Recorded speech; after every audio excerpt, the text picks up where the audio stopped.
देखो निगेटिव और interrogative, negative और अफर्मेटिव की बात चल रही है हमारी।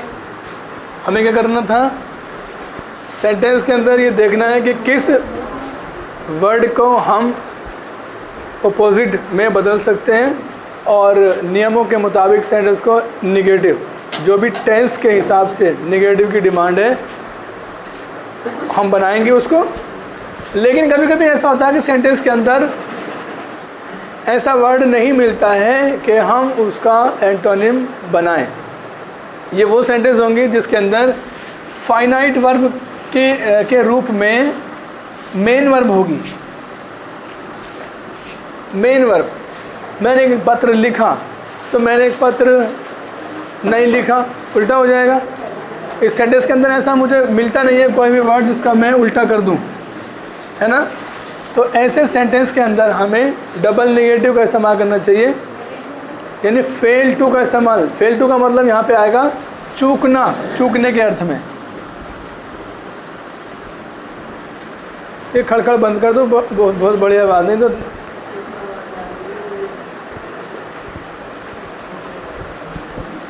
फेल टू का मतलब हो गया चूकना, इसको चूकने से याद रखेंगे बस, असफल होना का छोड़ो। फेल टू का मतलब चूक जाना। जिन सेंटेंसेस के अंदर मुख्य क्रियाएं होंगी उन सेंटेंसेस के अंदर ज़्यादातर मामलों में फेल टू का प्रयोग करके, यानी फेल टू का इस्तेमाल मुख्य क्रिया के रूप में करके और इस टू के बाद मेन वर्ब की फर्स्ट फॉर्म, यानी सेंटेंस की जो मूल क्रिया होगी उसको हम फेल टू के साथ जोड़ देते हैं।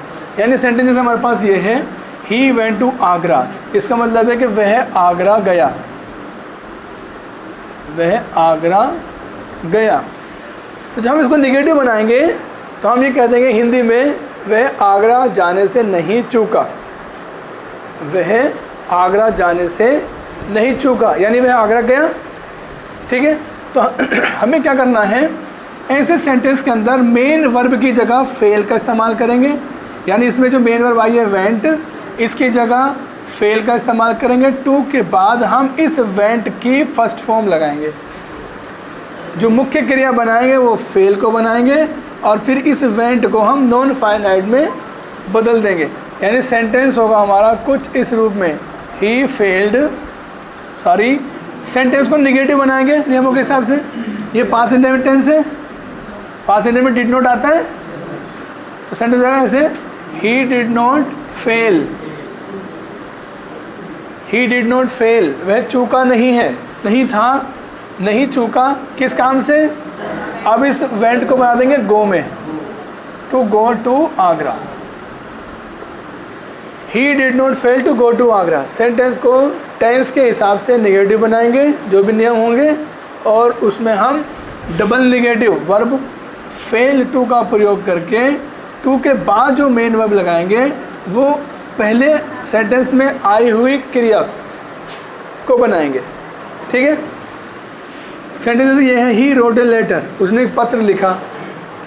इस सेंटेंस में ऐसा कौन सा शब्द हम लिखें जिसका नेगेटिव बना दें, जिसका अपोजिट लिख दें? ऐसा कुछ मिलता ही नहीं।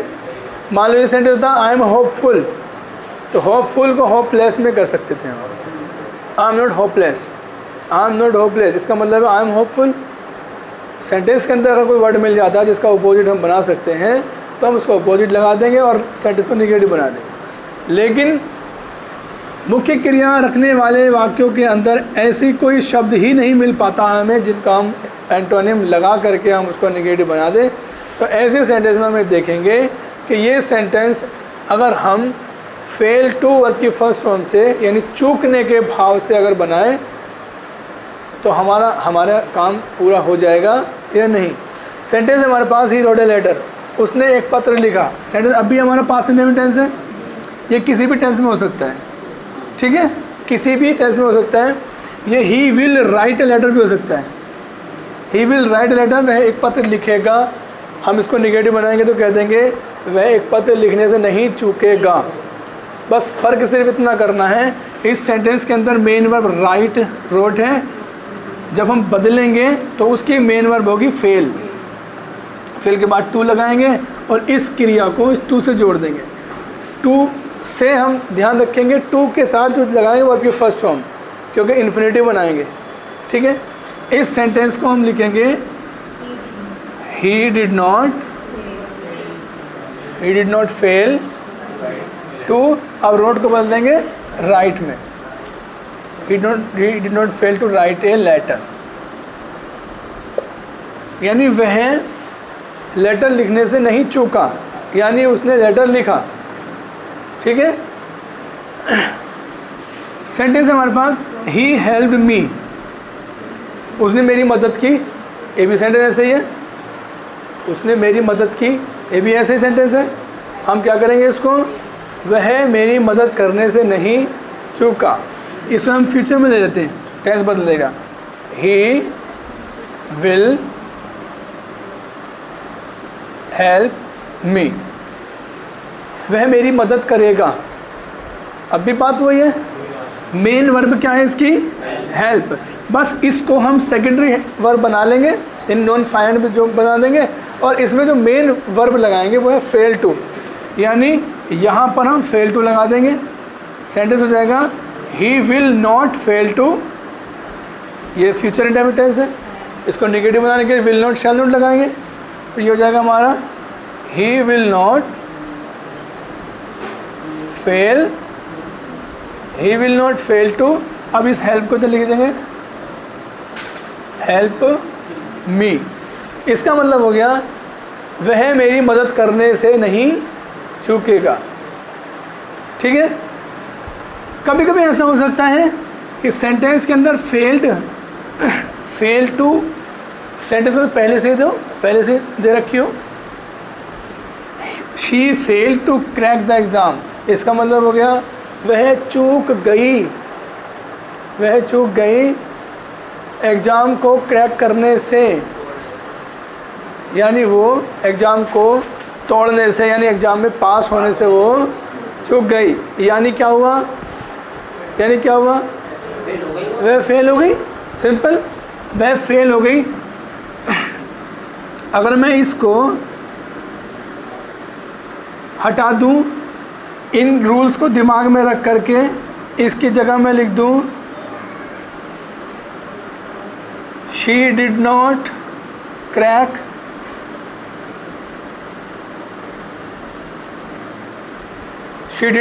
द एग्ज़ाम, इसका क्या मतलब हो गया, उसने एग्ज़ाम नहीं तोड़ा, यानी वो एग्ज़ाम में पास नहीं हुई। ये क्या कह रहा था, वह एग्ज़ाम को क्रैक करने से चूक गई, वह किसी काम को करने से चूक गई, इसका मतलब उसने वो काम नहीं किया।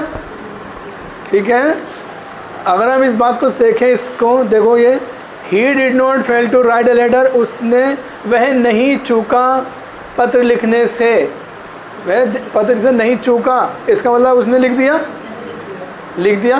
ठीक, यहाँ वो चूक गई काम करने से, इसका मतलब उसने काम नहीं किया, है ना, चूकने का मतलब तो है she failed to crack the exam, वह चूक गई एग्ज़ाम को क्रैक करने से, यानी she did not crack the exam. अगर सेंटेंस ये आ जाए she did not crack the exam, ये सेंटेंस अगर आ जाए और इसको हमें बनाना हो अफर्मेटिव, तो डिड नॉट तो हटाएंगे, यानी उसने एग्ज़ाम क्रैक नहीं किया, इसका मतलब वह चूक गई, she failed to crack the exam, not हट जाएगा, सेंटेंस इस रूप में आ जाएगा, सेंटेंस इस रूप में आएगा, तो इसमें अफर्मेटिव है, ये बात समझ में आती है। फेल टू का मतलब है चूकना, अब निगेटिव में भी आ सकता है, अफर्मेटिव में भी आ सकता है। अफर्मेटिव में आएगा अगर सेंटेंस पहले से अफर्मेटिव होगा, इस रूप में ही वेंट टू आगरा, वह आगरा गया, इसका मतलब वह आगरा जाने से नहीं चूका, तो नहीं के लिए डिड नॉट और चूकने के लिए fail to go to Agra. ठीक है, उसने पहले से ही ये लिख दिया, तो ये भैया जो ऊपर वाला है ये तो निगेटिव है, she fail to crack the exam, negative है ये, निगेटिव कैसे है ये, नहीं हो सकता है एग्जाम छोड़ने में असफल हुई, असफल हो गई, तो कहीं नोट है इसमें लगा हुआ, नॉट या नो होगा तो निगेटिव होगा। देखो इसमें नोट लगा हुआ है ना। मान लीजिए हम कहें they did not come to me, they did not come to me, वे मेरे पास नहीं आए। तो मैं कह सकता हूँ वे मेरे पास आने से चूक गए, नॉट है ना ये, तो ये निगेटिव है। हम इसको अफर्मेटिव बनाना, अफर्मेटिव मतलब नॉट हटाना है, इसका अर्थ ये रहना चाहिए वो मेरे पास नहीं आए, इसका मतलब वो मेरे पास आने से चूक गए। मतलब अर्थ चाहे नोट ना हो, अर्थ लेकिन नोट ना हो। हाँ सेंस जो है वो मेरे को बताया। ये बात समझ में आती है। नो या नोट होगा तो निगेटिव होगा, नो या नोट। डबल निगेटिव का क्या मतलब है? डबल निगेटिव का मतलब है पॉजिटिव, डबल निगेटिव का मतलब है पॉजिटिव। डबल निगेटिव क्या हो गया? एक बार तो मैंने डिड नॉट लगा दिया, देखो डिड नॉट लगा दिया, एक बार मैंने फेल लगा दिया, तो डबल निगेटिव हो गया। डिड नॉट तो नहीं हो गया, फेल चूक गया, असफल हो गया, निगेटिव ही हो गया ये बात। जब इन दोनों को मिला दिया मैंने तो इसका मतलब निकला पॉजिटिव, यानी वो गया मतलब वो जाने से नहीं चूका, ये तो मतलब हो गया नहीं चूका। अब सेंटेंस ये है they did not come to me, वे मेरे पास नहीं आए, इसका मतलब they fail to come to me, इसका मतलब ये तो हो गया they fail to come to me, they fail to come to मी।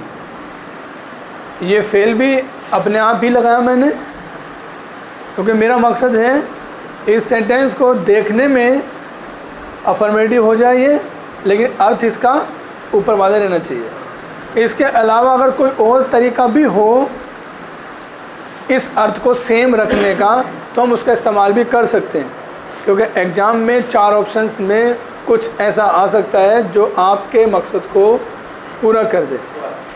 ठीक है, हम कह सकते हैं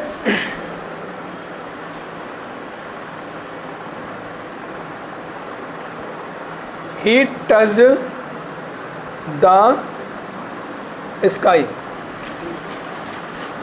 he touched the sky, उसने आसमान को छू लिया। देखने में क्या सेंटेंस है? अफर्मेटिव, पॉजिटिव पॉजिटिव हम तो पढ़ रहे हैं, अफर्मेटिव निगेटिव की बात कर रहे हैं, है ना। सेंटेंस क्या हमारा ये? अफर्मेटिव। हमें क्या बनाना है इसको? निगेटिव। तो निगेटिव में टेंस के हिसाब से नोट आना चाहिए। ये पास्ट टाइम टेंस है, डिड नॉट आ जाएगा, तो जाएगा ही डिड नॉट, यानी हम इसको हिंदी में क्या कह सकते हैं? उसने आकाश को छुआ, वह आकाश छूने से नहीं चूका, चूकी, तो ये हो जाएगा ही did not fail to touch the sky, he did not fail to touch the sky। ठीक है, जैसे फेल का इस्तेमाल हुआ है, फेल टू चूक जाना, ऐसे ही डबल नेगेटिव दर्शाने वाले और कोई क्रिया का भी इस्तेमाल हो सकता है, बशर्ते के मकसद हमारा पूरा होना चाहिए। और इस क्रम में एक वर्ब आती है हमारी लीव, LEAVE, लीव, छोड़ देना। ठीक है, ये लो स्क्रीनशॉट इसका।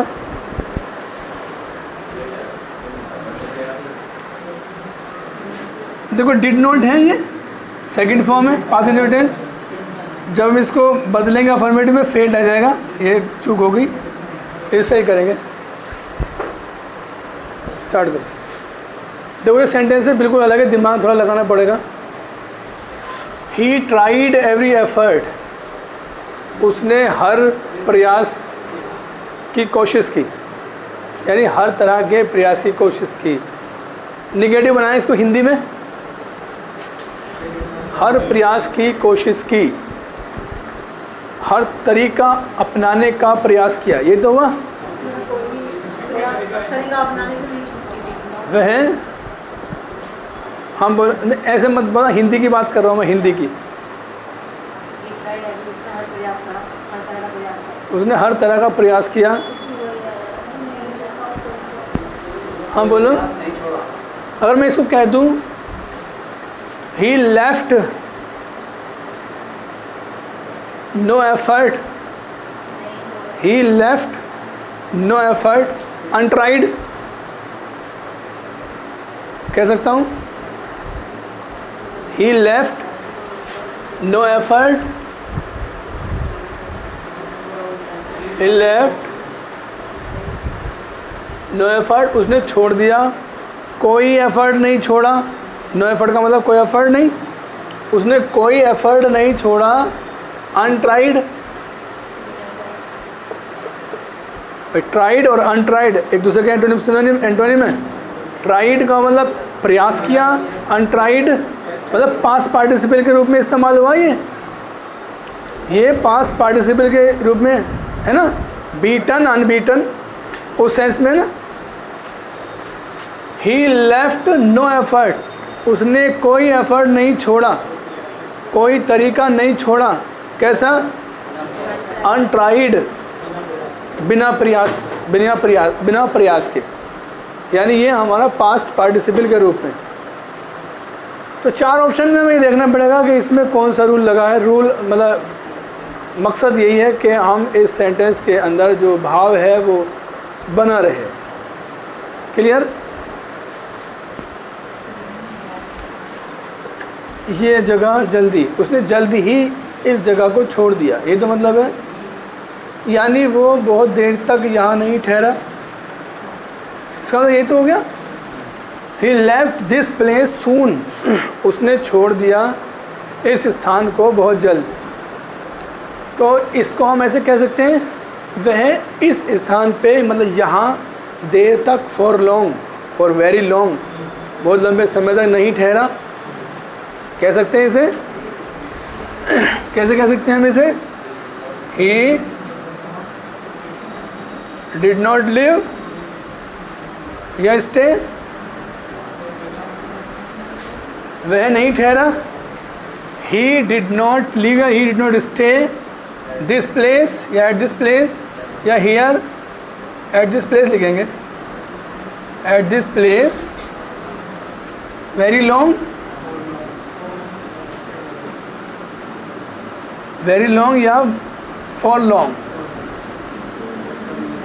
वेरी लॉन्ग या फॉर लॉन्ग एक ही बात है। सेंटेंस क्या बन जाएगा? ही डिड नॉट लिव हियर या लिव एट दिस प्लेस या stay at this place for long.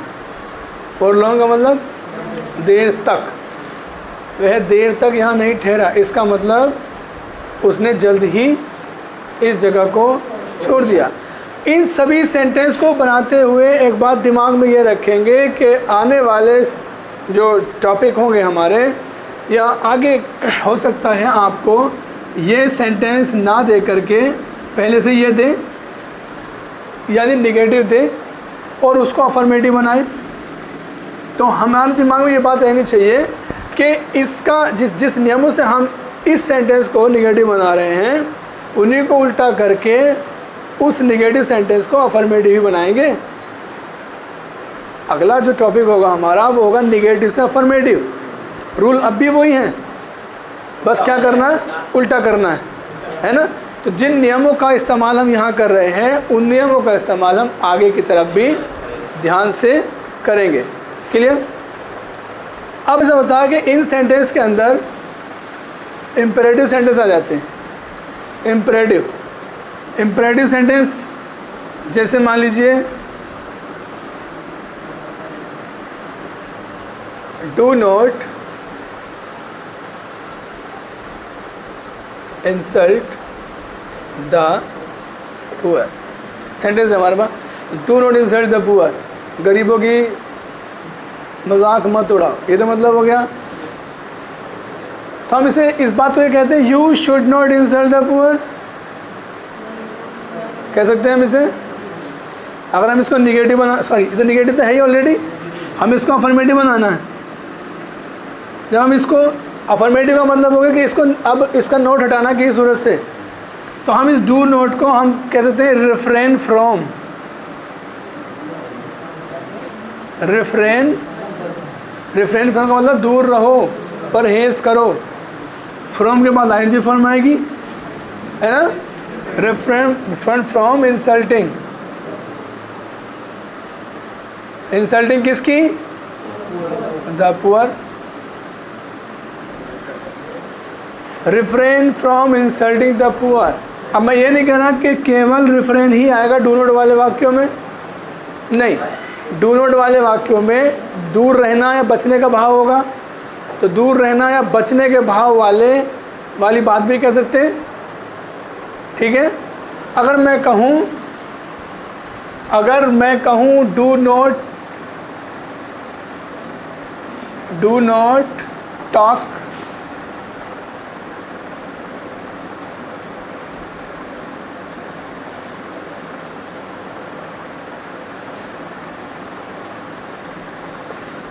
Do not talk nonsense. Nonsense का क्या मतलब है? बेकार की बात, बकवास, बेकार की बात करना। तो डू नॉट टॉक नॉनसेंस का मतलब हो गया नॉनसेंस मत करो, ठीक है।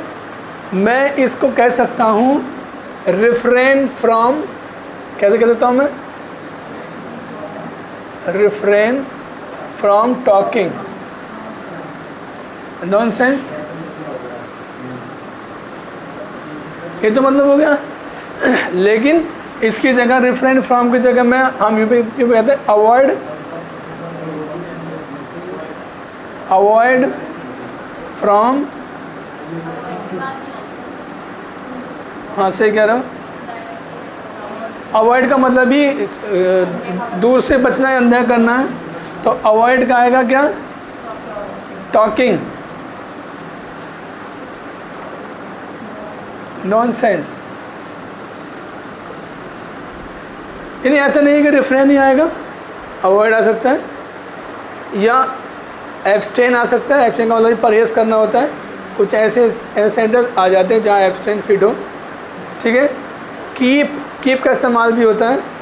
कीप का मतलब भी दूर रहना होता है ना। Keep from bad boys, keep from bad boys, दूर लड़कों, बुरे लड़कों से दूर रहो। रूल यही है। अभी आवश्यकता पड़ने पर हम चीज़ों को जोड़ भी सकते हैं और अनावश्यक चीज़ों को हम सेंटेंस के अंदर से हटा भी सकते हैं। हमारा मकसद पूरा होना चाहिए, ठीक है। समझ इतनी बात?